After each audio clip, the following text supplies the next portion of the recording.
appreciate if everybody can move forward and just fill up the front seats first so that the latecomers can go through that. Thank you.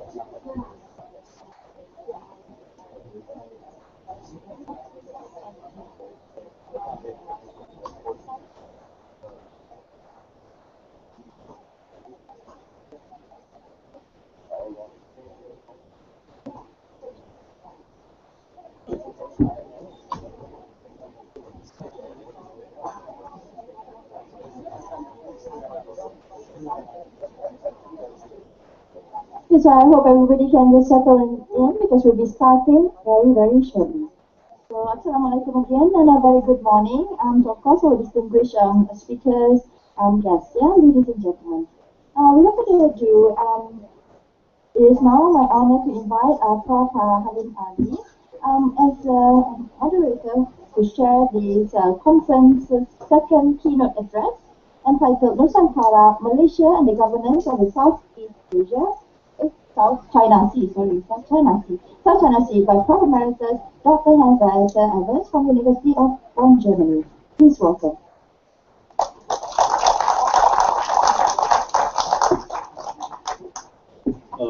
Thank you very much. When I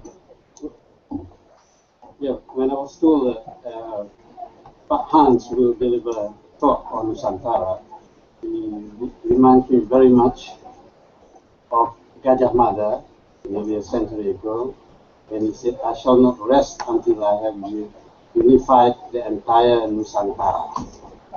And Nusantara has been known by various names. Was also known as Mafielindo. It was a coinage by Makapagal and Sukarno.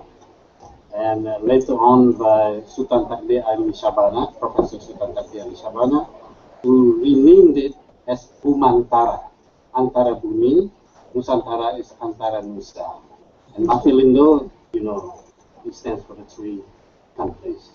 So today, as I told Pak Hans, I suspect we could be a reincarnation of Gajah Mada, and he will present us what his notion of Nusantara is. Pak Hans?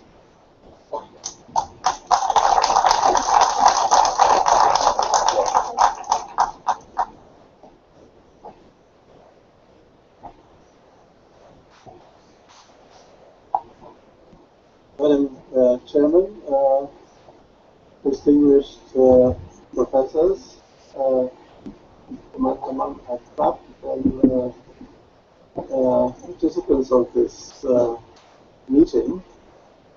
I have been a frequent visitor to these Malaysian studies conferences, not from the first, but I think from the third one onward. And if I couldn't make it last 2 years ago, my wife came instead. So thank you very much for inviting me, and I'm greatly honored to be invited to give this keynote address. And I'm, of course, also honored and amused at the same time to be called an incarnation of Gajah Mada. Well, incarnations, of course, can happen anywhere in many guises, so why not should Mat Saleh become Gajah Mada? Okay, my talk is called Malaysia and the Nusantara, or the Nusantara in Malaysia, and I will briefly explain what the agenda is that I try to push. Now, the agenda of this conference, as we read in the conference papers, is looking at the 9 challenges of Wawasan 2020 and explore the intellectual dimensions of these 9 challenges. Now, you will have read all the 9 challenges that are important according to its creator, ex-Prime Minister Mahathir. to bring Malaysia on the path towards a fully developed industrial society. But alas, there is one challenge that is missing, and that is the challenge: access to resources, sustainable governance of resources. Maybe that was not on the agenda internationally at the time he pronounced his Vahasan, but nowadays, of course, it is. So I will focus on this topic of access to resources in general, and more specifically, the resources that are buried in and under the South China Sea.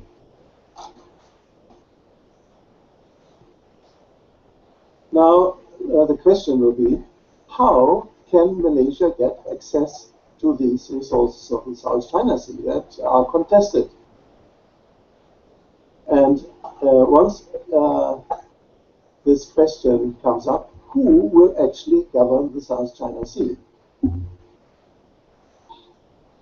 And last but not least, what can Persatuan Science Social Malaysia do to take part in this tense part of the Wawasan 2020? Now, perhaps it's something that everybody knows, but you need to be reminded that Malaysia is, in fact, a maritime state. It has long borders, more than 4,500 kilometers. 63% of the borders are maritime borders. Historically, of course, we all know, that they were very important maritime states. Malacca, Terengganu, Johor, they all were Malay sultanates based on connection between land and sea, exchanging products and shipping them abroad. Socio-culturally, the Malays, and this is quite often forgotten, were a very important seafaring community. And last but not least, most migrants that nowadays live in Malaysia have come from overseas. Maritime economy contributes a large share to GDP in terms of shipping, shipbuilding, fishing, and other maritime pursuits. But what bothers me, especially teaching courses here, talking to students, talking to my friends, there is a general lack of consciousness of the maritime position of Malaysia. Generally, if I talk to my friends and say, well, let's go to the beach and have some fun, they say, oh no, why not go to the market and eat there? They don't like to swim, they don't like to take up sailing, they are good in badminton, but never in sailing or rowing. So there is an underdeveloped maritime consciousness. And even here in the east coast of Malaysia, which is very close to the South China Sea, things could be more active. There are some exceptions. There is definitely not enough maritime research. Now, a couple of years ago in University Science Malaysia, we created an index. We were talking about the question of indicators of the maritime potential of nations. And this is a map showing that the darker, the bluer it is, the greater is the maritime potential in terms of coastlines, in terms of shipping, in terms of maritime population. So Philippines and Malaysia, Indonesia are really the ones that rank highest on this index of maritime potential. If you look at the maritime economy, a similar index that measures the contribution of maritime economy to the economy overall, Indonesia ranks very high, Malaysia is up in the middle, but strangely enough, Brunei and Philippines, despite their potential, are very low on this indicator. So their indicators may be right or wrong, but at least they give you as a hint where interesting problems lie. So here we have a maritime economy, we have a great potential. What is being done, especially in the field we are concerned with in research? Malaysia.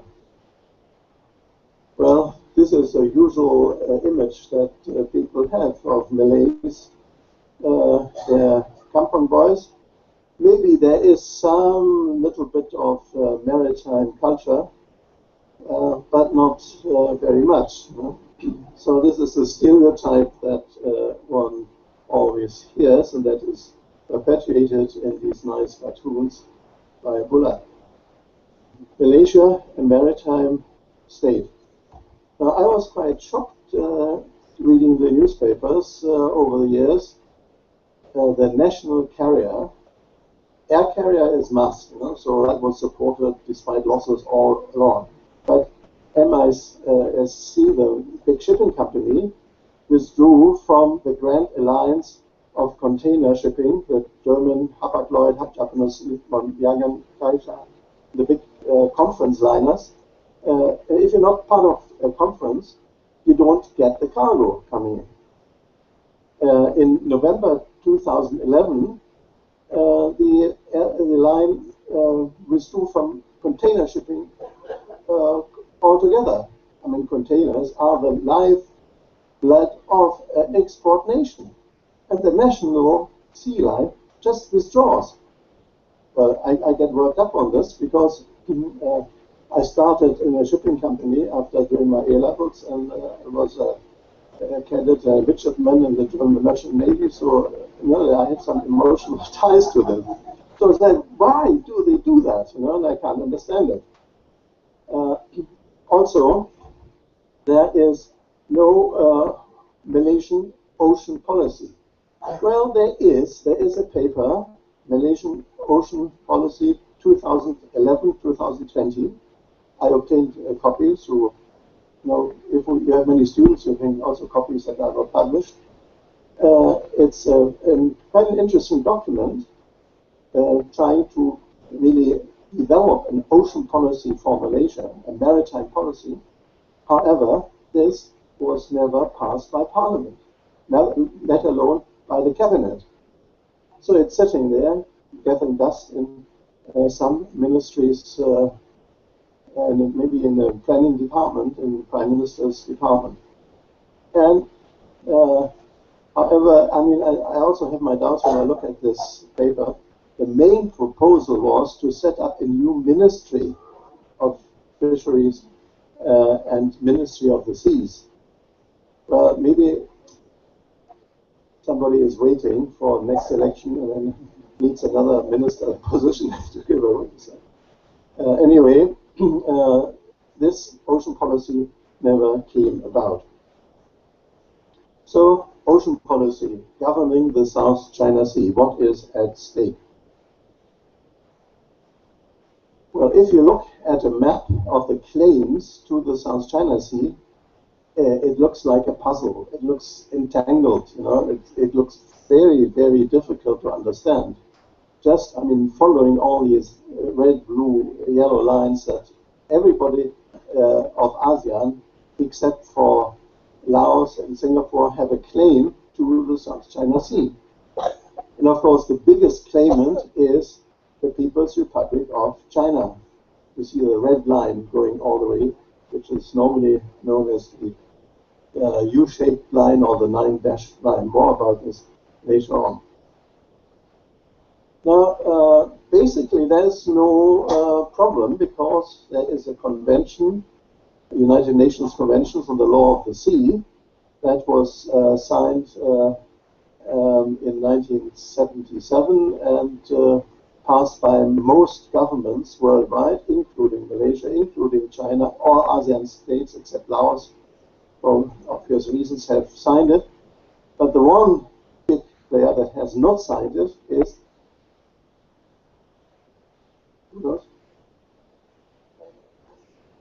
United States of America.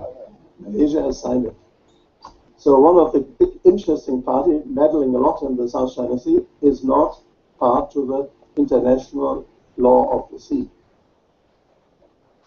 Now, let me give you some details that if anybody has studied law, please don't listen, but for the others. Article 2.1 says that the sovereignty of a coastal state extends blah, blah, blah, to an adjacent belt of sea described as the territorial sea, not exceeding 12 nautical miles. So all the laws that are promulgated and applied to land areas of a state also apply to this 12-mile zone along the coastal areas. Now this was extended by another 12 miles for some reasons, but it's not very important. But the other line that is drawn is a 200 miles zone of the exclusive economic zone. And this is the important part of it. It does not mean it's part of your territory. Your laws do not apply to the 200 miles, but you have the exclusive right to anything that swims or is found in the sea, from sea urchins to sharks, but also to the oil and the gas under the sea. So this is now, energies is very important for the development of any country. So who gets the oil is powerful. You see the transformation of the state of Terengganu after oil came in. I still remember when I was doing field research in the 1970s, Terengganu was a nice, quiet little state. But now, of course, there's oil coming from Madura everywhere. Now, Kula Terengganu looks like a little Singapore.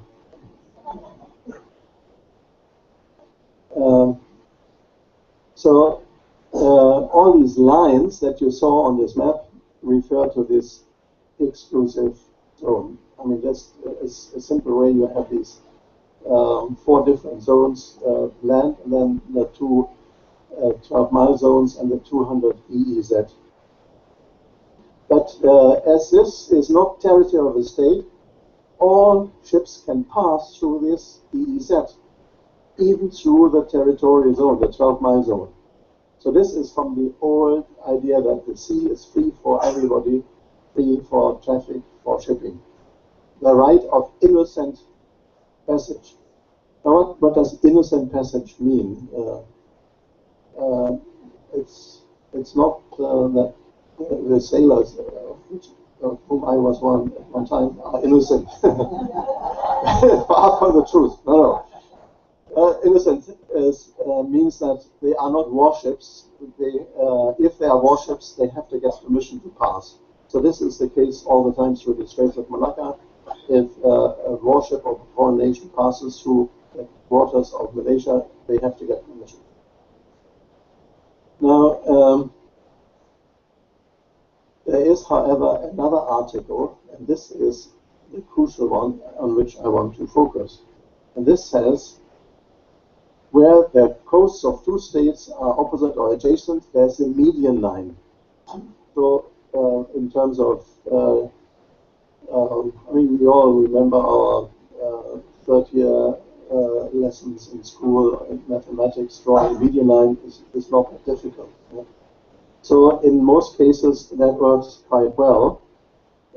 So, if there's a Tanjung in one country, Tanjung in another one, then you draw the line, and the median line is where you separate the EEZ. It works in most areas. In the Atlantic, Europe, in the Baltic Sea, there have been all these lines have been fixed.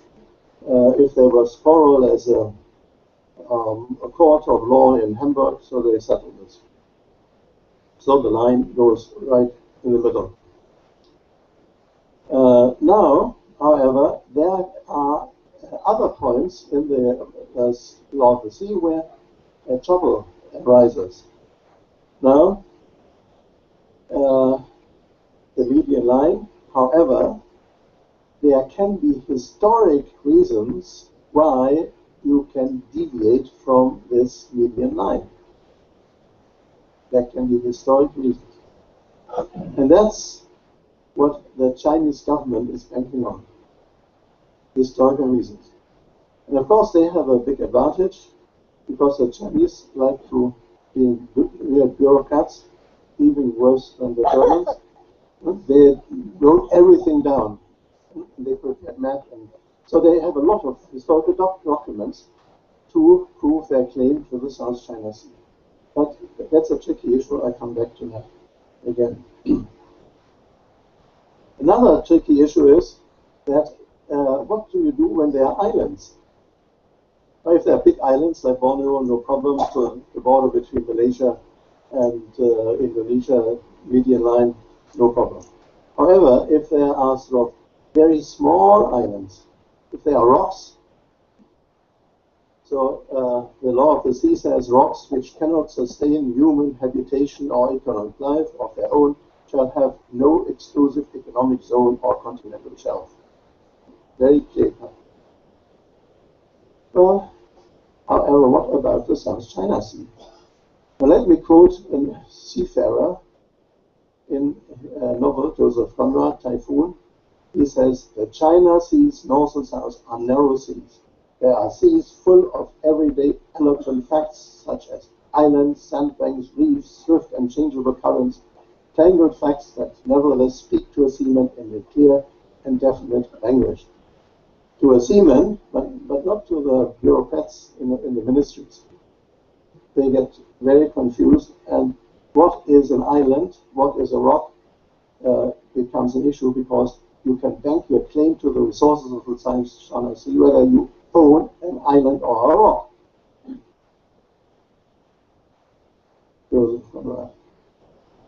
Now let me take the issue of the Spratly Islands that you find in Malay. They are called Kepulauan Spratly. No, there is a Malay name, but it's not used, Kepulauan Spratly. Okay, everybody has its own name for it. It's very confusing. Let me just show you one such island, Ito, which is the second largest island in the Spratlys, which is occupied by the Philippines. Now they very nicely enlarge the island by putting a large runway in it on both sides. And they have some people stationed there. So, okay, now it's an inhabited, constantly inhabited island and claimed by the Philippines. You can even extend this to very absurd types of actions. Chinese, Johnson Reef. On a rock, a structure, you can see, on the left picture. There was nothing before except shallow water, maybe a few inches at high tide. They just put some concrete in. They put a few people, poor guys from PLA have to survive there for months and months.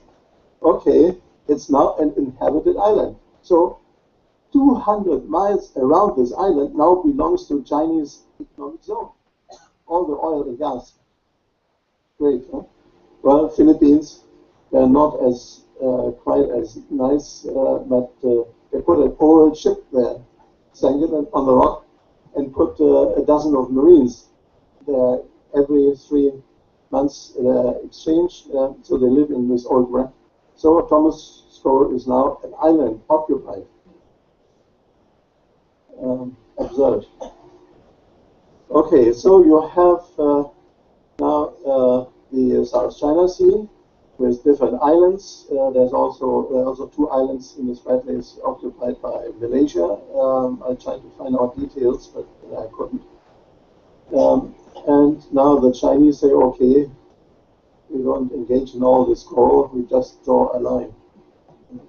The red dotted line, and this line was on the first map was produced just after the Second World War. And now the question is this now claimed as Chinese territory? You read this in the papers, CNN CNN, of course, always talks about this. Oh, the Chinese claim this as their territory, and they want to have all the resources. Now, it gets pretty close to Brunei beaches. You know? So the wealth of Brunei is now in Chinese territory. Well, it gets a bit further from Terengganu, but it gets pretty close to Sabah and Sarawak. So these are areas that have been used for fishing by Malay fishermen for centuries. Now, dotted line. Who is claiming the resources? Now let's now look at this main point, the historical perspective on the South China Sea, because according to international law, you can claim your islands and your territory through these economic claims. And the Chinese are very busy building up research capabilities, doing research projects, funding them. Not so in Malaysia. Now, some of the scholars in China take a different view and have in fact said that this area in the 9-dotted line is not Chinese territory, because that would not be tenable in international law, but they are historic waters. Again, historic waters. Yeah? So if by history this is all it's your lake, you know, your Danau, then of course there is no question who has access to the resources. And the Chinese ministry published a document which I saw in one of their documents, where they have all these historical claims, and they go back to 25 AD or to the Three Kingdoms. As some of you might know, the Three Kingdoms from the Hong Kong's Cantonese soap operas. So even then, there they say, oh, they had already occupied these islands. Now, if I ask my linguist friends in Chinese studies, they say it's all bull. It's not true at all. You know, these are general ideas that there are some heroes that traveled over the seas to the south, but where exactly and what islands are meant, these are all inventions of the Foreign Affairs Department of China. Now, there has been a very interesting debate. See, I'm a sociologist, but as my sociologist friends are not interested in the South China Sea, I have to sit down and read all this stuff, like historical literature. So there was a big debate, actually, on the South China Sea, whether this is a Mediterranean Sea. This is an important argument. Like Gang Wangwu, who is a famous Malaysian, Singaporean historian, he said, no, that's not a Mediterranean. It's part of a Pacific area. This is also the official American position. It's not a Mediterranean Sea, but it's part of the Asia Pacific. Now, Asia Pacific, you know, is an extension of the coast of California. So they also play this game of name giving, and then, okay, if it's part of the Pacific, that's our lake, that's our territory. So that, I mean, these subtle and not so subtle battles of words are going on. From a position of interpretive sociology, it's quite interesting to look at the name giving of the concepts that are developed. Now, of course, there are some studies, in addition to the historians, papers and reports by MIMA in KL.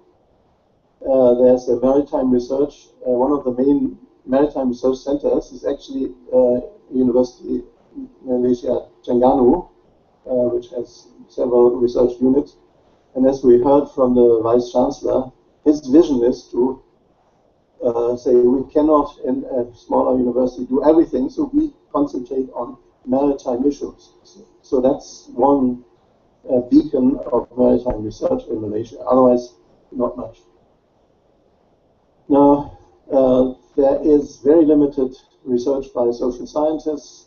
There are people who write in Or and Loud, some anthropologists here and there, but South China Sea is not yet on the agenda. Except, of course, one paper presented by Prof. recently.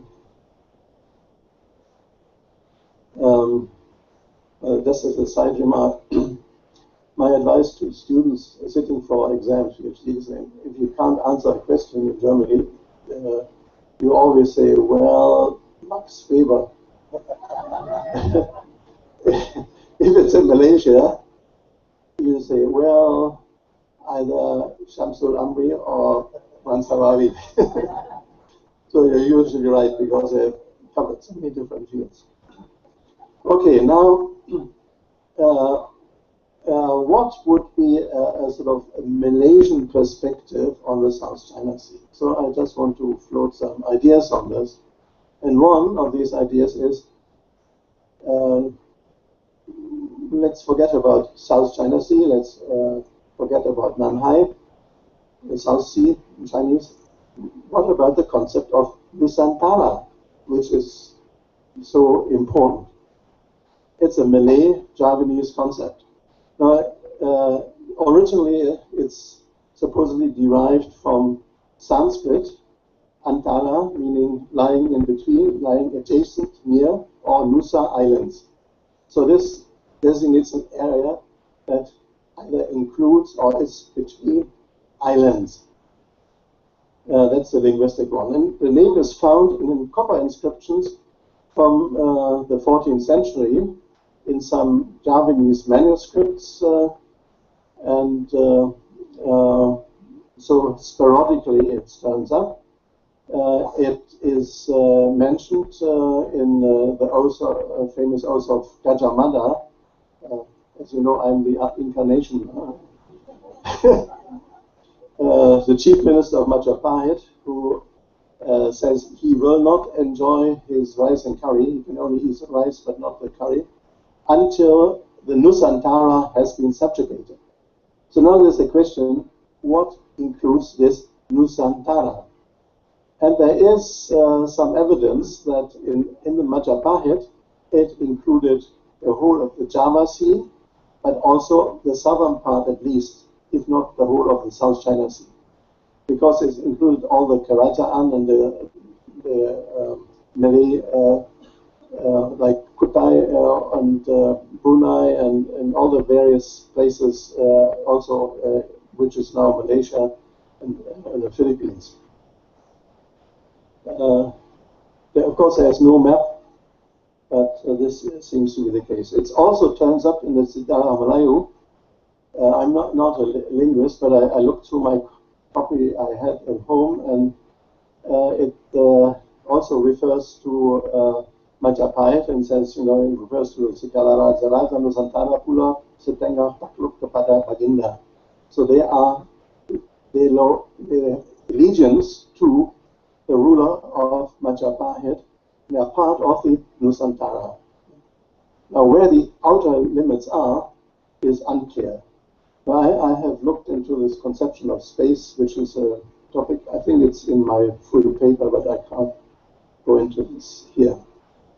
Now, even recently, Nusantara has been used, and there are writings in Indonesia. Sukarno used it in his speeches, and the most interesting I found was looking into dictionaries. So I looked into the Kamus Dewan Bahasa in Indonesia, and there Nusantara is Indonesia. If you take the Kamus Dewan Bahasa Malaysia, it says Nusantara means the Malay world. So between these two countries, even Dewan Bahasa has a different conception. But historically, I think Dewan Bahasa in Malaysia is correct. Though in the nationalistic phase, Nusantara has also been used for sort of the Indonesia. like Mafalindo was mentioned, including Malaysia, leading to confrontation. But what else in Malay literature? Where does it turn up? What about speeches, early speeches of Malaysian politicians, scholars?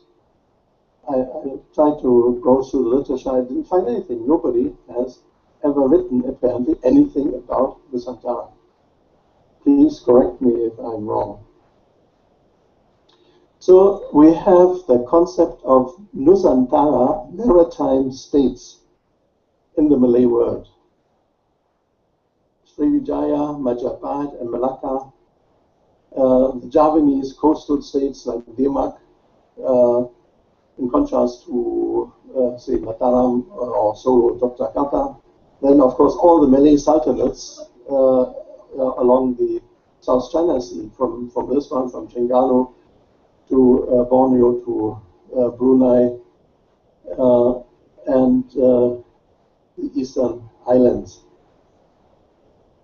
Now, my thesis would be that Nusantara is a socio-cultural concept which refers to a Mediterranean seas, including its islands and its littoral states. Now, don't tell this to the Chinese government. I'll never get an invitation to China again. But I think if it comes to a legal battle about the resources of the South China Sea, you have claims and counterclaims, and you have to be well prepared. Malaysia experienced this in this Pedro Rock Island next to Singapore. Singaporeans, they had all the historical facts, and they won the case. If Malaysian Prime Minister's Department had done their homework properly, they might have won the case. Sorry to say so, but now cases can be based on historical evidence according to UNCLOS, the law of the sea. So somebody has to sit down and do the work.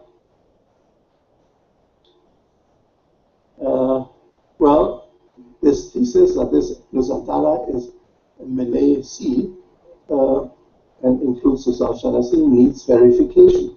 So we have to do maritime research to actually do this.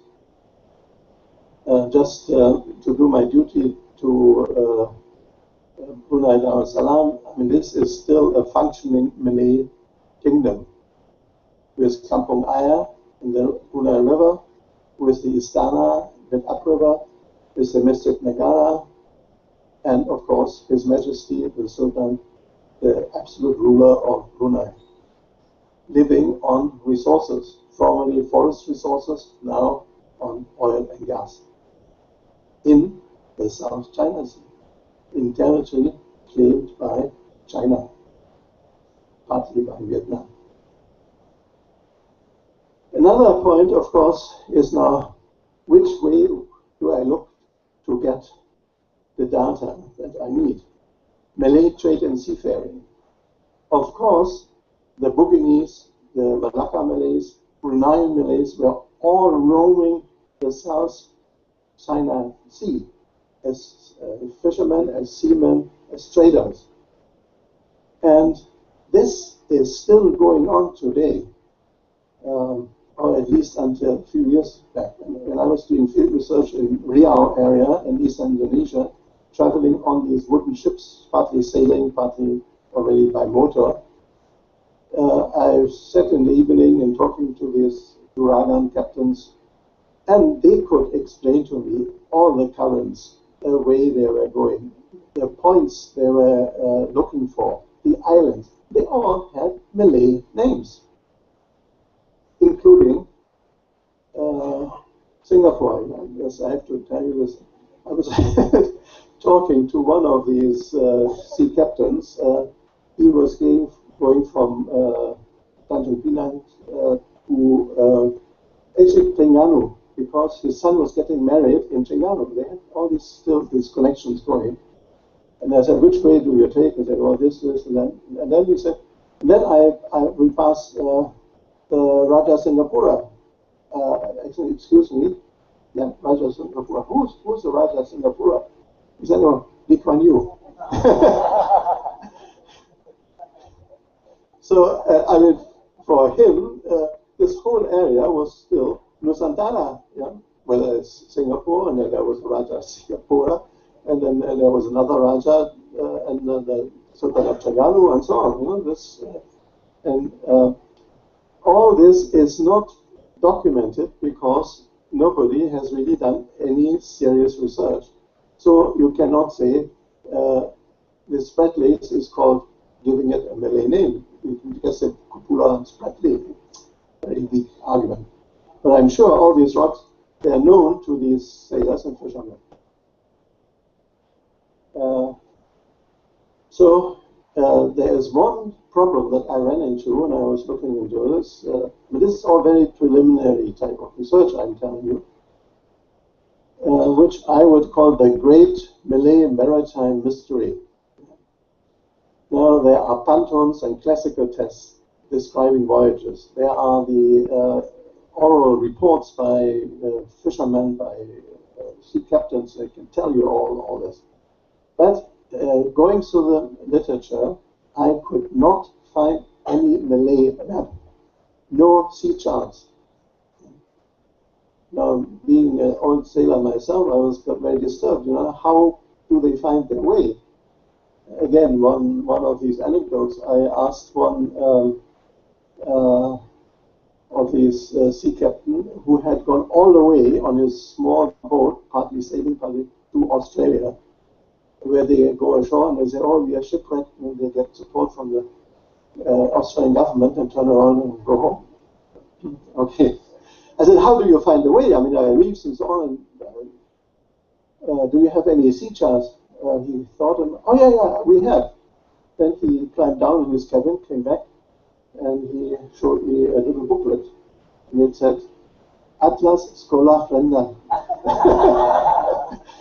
so he had a school atlas, you know, with some maps, and this was his sea chart. But otherwise, he knew the way because he had learned it from his father, from his uncle.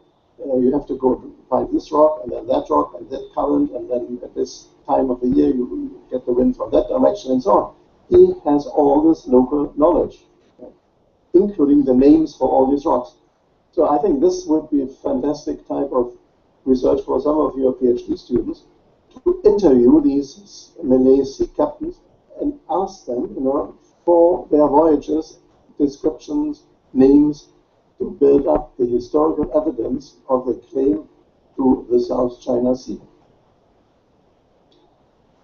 By the way, I found one map. It was mentioned in an article that there's a Bougainese map. Bougainese are Greek sailors. I went to a great effort to get a copy of the map from London, from the archives. I looked at it. I immediately saw this was just a copy of an old Dutch map, no original Bougainese map. So Bougainese, the Malays, no maps. So this has something to do, from a sociological point of view, with a certain conception of space. The Malay conception of space is such that it does not lend itself to Euclidean space in terms of sea charts and maps. The other thing is, of course, migration across the South China Sea. Now there are still these outdated theories around Jaime Geldan. We know that all the Chinese, all the Malays came from China. Everything came from China, according to these old scholars. But now there is new evidence from DNA analysis that partly due to climate change, sea level rise, there was a lot of migration in the area, and which was more or less a circular migration around the South China Sea area. And actually part of South China was settled also by Austronesian speaking peoples. So early Malays, if you want to call it, early Bumiputras.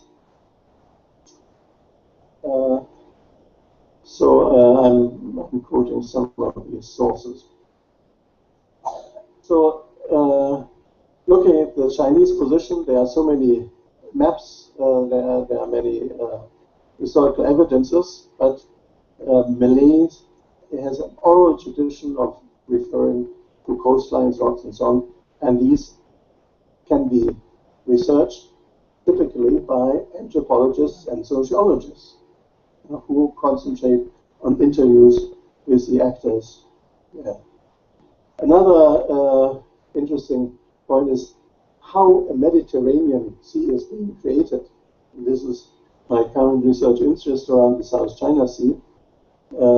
Increasing labor migration, increasing connectivity across the South China Sea as a socio-cultural area, more internet connections.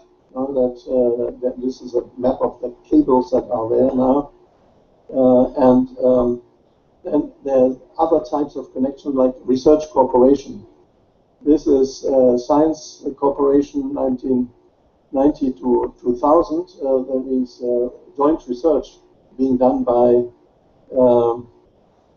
the various universities around the South China Sea.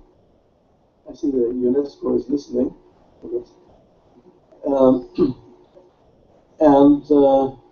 This situation has changed dramatically in the past 10 years, where Singapore has emerged as the science center and Taiwan and southern China as the counterpart. So most of the joint research is now around the South China Sea, and on the South China Sea is done in cooperation with some of the big universities from Singapore to Fudan and Taiwan National University, etc. Okay, let me come to a conclusion. Now, as I have shown, legitimate claims to the resources of the South China Sea may be based on social historical facts, like in UNCLOS Article 15. So that has to be pursued. The Chinese claims are basically based on old maps and old tests of historical evidence. Spatial concepts are used to lay claim to the South China Sea in terms of naming, and they have an advantage of Chinese because it's called the South China Sea. In Chinese, it's called, normally they use Nanhai, which is the Southern Sea, but the Europeans use the sea south of China. So the Philippines said, okay, this is the Western Philippine Sea. And the Vietnamese, I can't speak Vietnamese, so they also have a concept, a name for the South China Sea. What about Malay? Laut China Semata. That's a translation of the English one. Eh?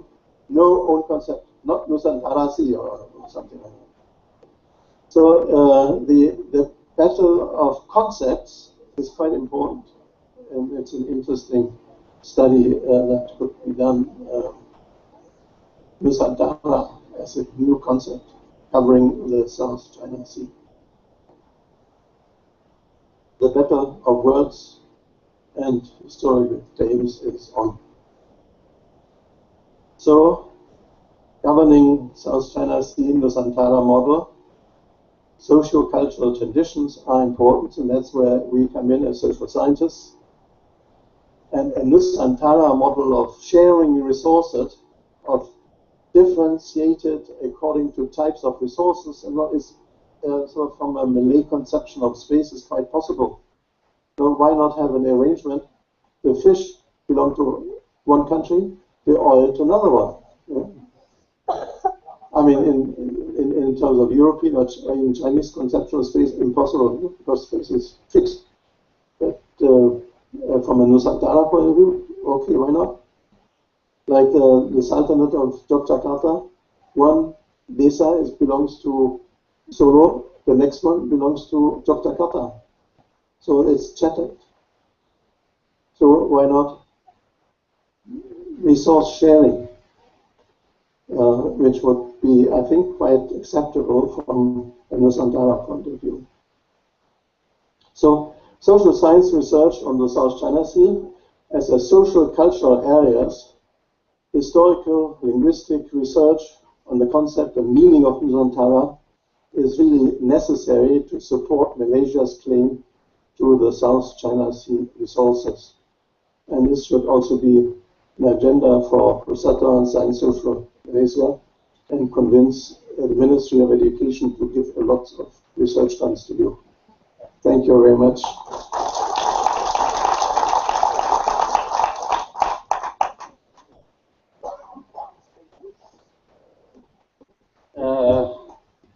Thank you very much, Hans. And I remember reading about 2 weeks ago a paper by Professor Rahman from a source, from a historical source. He mentioned the Sea of Malayu. The Sea of Malayu.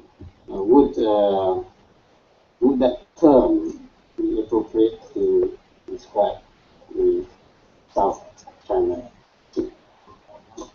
Question, please. Can I answer this question?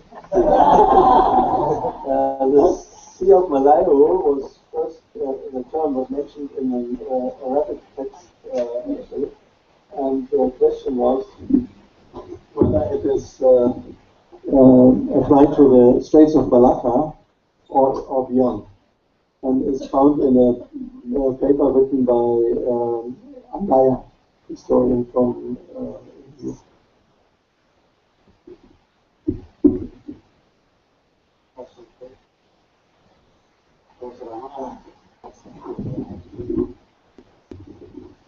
Thank you, Hans. We have added one more agenda of the Malaysian Social Science Association to take up research, the one that I raised yesterday. I think this is a very good challenge and a very interesting agenda for the new president and her team to take up. I just want to add on to the Sea of Malayu concept that Pak Alim and Pak Hans mentioned just now. And my source is of course Andaya. And that according to his interpretation of the Sea of Malayu, it's not just the Straits of Malacca. It is called the voyaging passage that connects the Nusantara region with the Bay of Bengal right through to the South China Sea. But whether South China Sea was regarded as the Sea of Malayu or not in that document is still open for interpretation. But I think your challenge early on for social scientists to undertake social research in looking into the concept of Nusantara as a social cultural concept, to look into the conceptions of space, I think will be valuable from the perspective of the historical understandings or claims, or historical seeds, so to speak, as one of the basis of legitimate claims under UNCLOS. And I think this is one of the weakest links in Malaysian and Southeast Asian historiography, that we don't have documents to support that. We suggested our tradition, interviewing the parents and all that.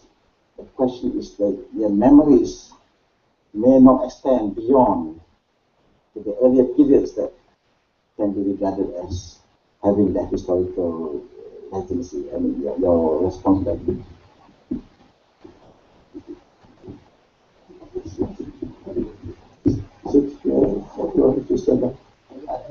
No, I can sit, okay, thank you.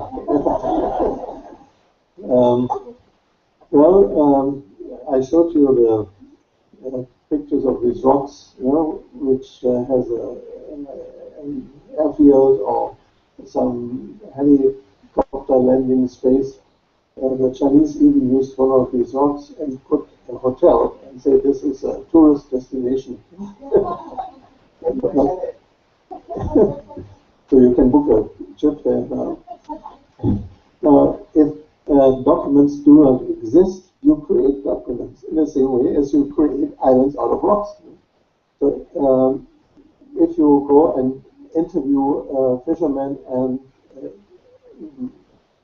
seafarers, and they tell you this island is called so and so, this island is so, or we do these courses and we have been going there, my father has already been going there and so on, then you write a scientific paper, you publish either in a one-tier Scopus journal, you get extra points, or in academia, or in the social science review, the new one of to be revived, I understand. And then it's a document which can be produced in court. because it's based on scientific research. So in the same way as you create islets out of rocks, you create documents out of your research and interviews.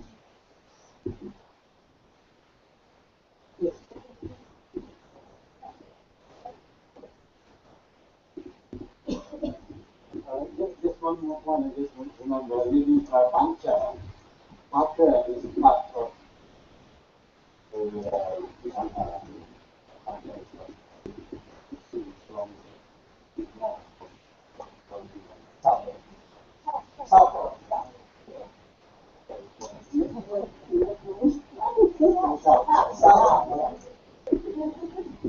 Okay, Assalamualaikum. Very good morning, Fahans. Thank you for a very interesting keynote this morning. And I like the last part of your keynote, that is challenge for PSSM. Yeah, but I really, this is not a question, but really a responsibility that should be shared with all that are present this morning. When PSSM want to ask for big money for projects like you have mentioned, we are not representing one or two universities.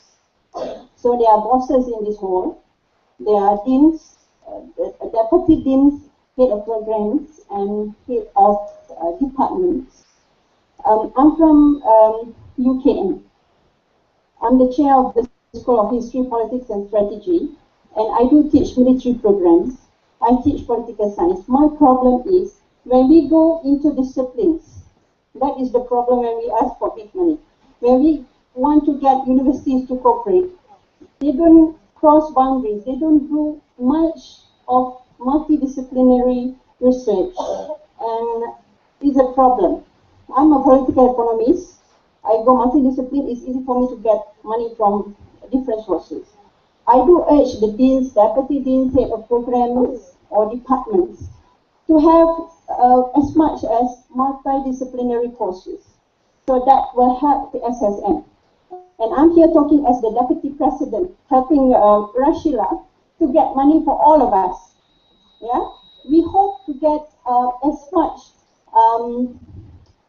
programs that's going into multidisciplinary. That will help us a lot. All right. Okay. Thank you, Pak Hamid. Yeah.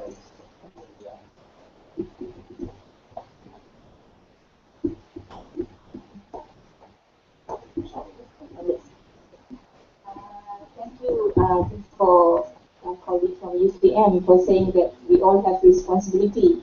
Jangan lupa Sabah, ya. Sebab there are a lot of Spanish chronicles that are housed either in Manila or in Spain about early terminologies, because some, like Pigafetta, for example, the historian, sailed all the way to Sumatra and Java and the island of Bonn, they call it. So what are the names he uses?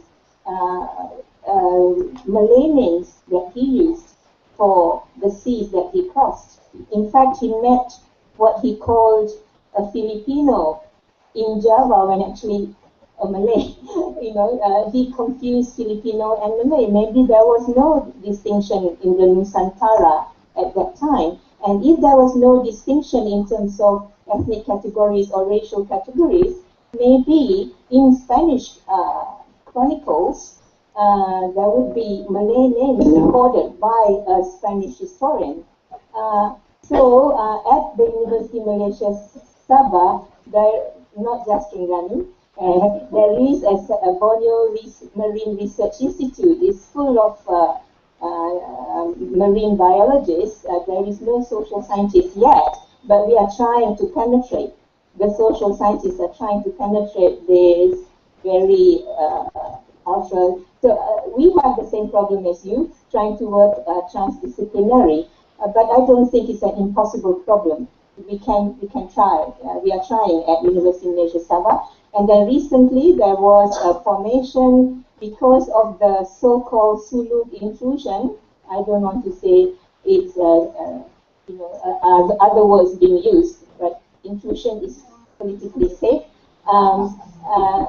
There is a Center for Security Studies, and I think if it is driven by policy, this kind of academic research into terminologies and ethnicities and natural resources could counter the political or policy orientation of a lot of interest in the Sulu-Sulawesi marine region, eco-region, which makes part of the Nusantara the way you described it. So I think that the Sabah scholarship linking especially with Mindanao and Sulawesi, using Spanish sources, if you want to have PhD students doing that, could also be an aspect of the research. Thank you.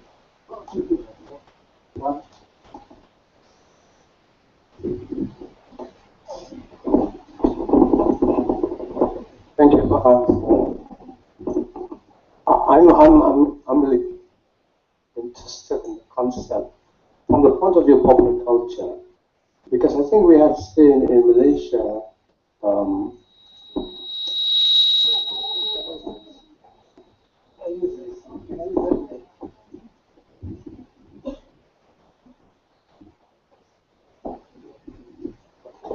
in the development of the music industry in Malaysia, we have seen protagonists in the music industry like Malanga and Nasir, who actively have been promoting the notion of Balada Nusantara, essentially looking at the hybridization in terms of the fusion between different musical genres that have taken place predating nation states in the Nusantara region.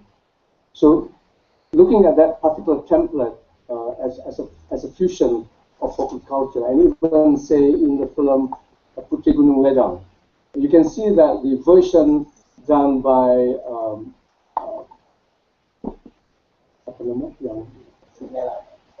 what's her name? Batiara. She took very much a Nusantara. There's a Nusantara version of that particular narrative, but there is also a Malay version of that narrative. But the film that we saw was a Nusantara version, and therefore that brought together Java and Melayu together. And the princess was, in a sense, part of Nusantara. Now, we have seen problems emerging when nation states start claiming, in terms of claiming ownership of popular culture. Like what happened, when nation states between Indonesia and Malaysia, certain Malaysia was accused of claiming certain ownership of certain dance genres, for instance, and that brought the wrath of Indonesia. So between nation states, current nation states, you have this problem of claiming ownership. What was before drew its genesis from the Nusantara region, which is a fluid, pre-colonial site of confluence and fusion of different cultural forms and genres.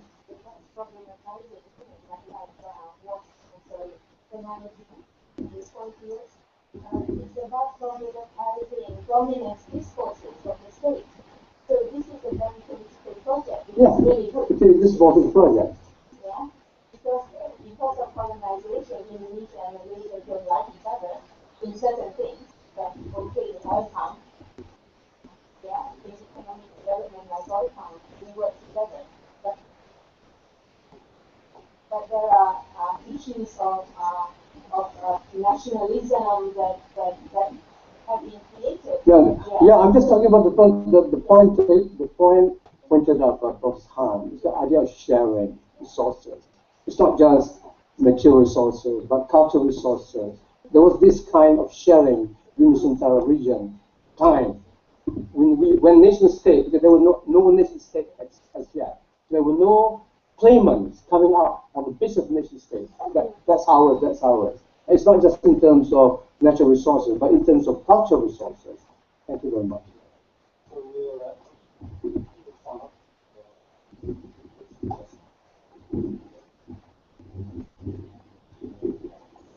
Well, thank you very much.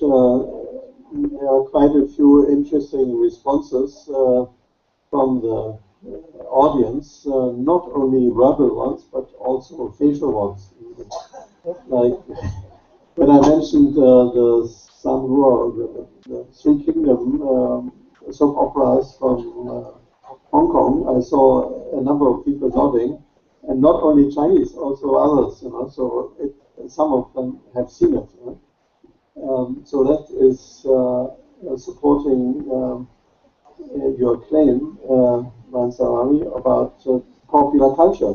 And you put it back even before colonial times. There was a general Mediterranean popular culture, the same way as there was a Mediterranean culture in the European, Middle Eastern Mediterranean. So that's I think, is an interesting concept. Also, what came up, that there are other sources from Malay or Chinese, like the Spanish sources, that are under-researched, because usually people don't take Spanish courses in this area. But there's a quite vivid research scene in Spain itself, in some of the universities, dealing with Spanish colonial history. And they, of course, they have access to these sources, so one should work together with them. And maybe via Manila is one. You don't have to go all the way to Madrid. So Manila is much closer. And there are also other things that came up, which I thought were quite interesting. Your point that how to get research funds. So if you have multidisciplinary projects, especially including natural sciences, the money goes up quite a bit. So, coming from a multidisciplinary research institute in the University of Bonn, we got quite a good flow of money. And in fact, the German Ministry of Science and Research that supports these programs has a ruling that any large-scale natural science program has to have a social science component. So we are working together with people from water management as social scientists. Social scientists were a bit reluctant in the beginning, but in the long run, it turned out to be quite good, if alone for the fact that as social scientists, we usually also know local languages. Scientists can't talk to the local people. So we had a sort of translator role in this. But then also people matter, so more and more we could convince them that it's important to have social science components as equal partners. So I think that's also something that is on the agenda here, as was mentioned during the discussion. And last but not least, the role of the Malaysian Social Science Association. I mean, that's, as you pointed out, not single departments or single faculties can do the trick. You have to have some sort of professional organization that puts it all together and pushes a certain agenda. So the voice is heard by those in power and those that have the money in the funds. So I think I see a change also in the policy of the association. Recently there were statements on freedom of speech and integrity and so on, and this is maybe even by the government, I don't know, but it is also by foreign scholars. We read these and say, oh, they're taking a stand, something is going on. And this increases the importance of the association as a professional body. So I think I can conclude by thanking you for many interesting inputs in trying to do research on this multidisciplinary topic. I had to connect with many colleagues, and I was quite surprised the feedback I got from historians, from linguists. Suddenly they say, oh, there's a social scientist who asked me about my science and my research, and they're happy about this. they're proud about this, and they help. So I think this is also one thing of getting together and building sort of connections. And nowadays, with emails and other sort of connections, it's easy to get into contact. I hope this will stay that way, and if I ask any of you for some help, I hope I get it. Okay. Thank you very much, Hans. Bonn. Okay, thank you so much. I know everybody's rushing for 11:30, but just let me do a quick wrap up. I would like to then invite Prof. Ali to then pass a small token of appreciation to Emeritus Hans.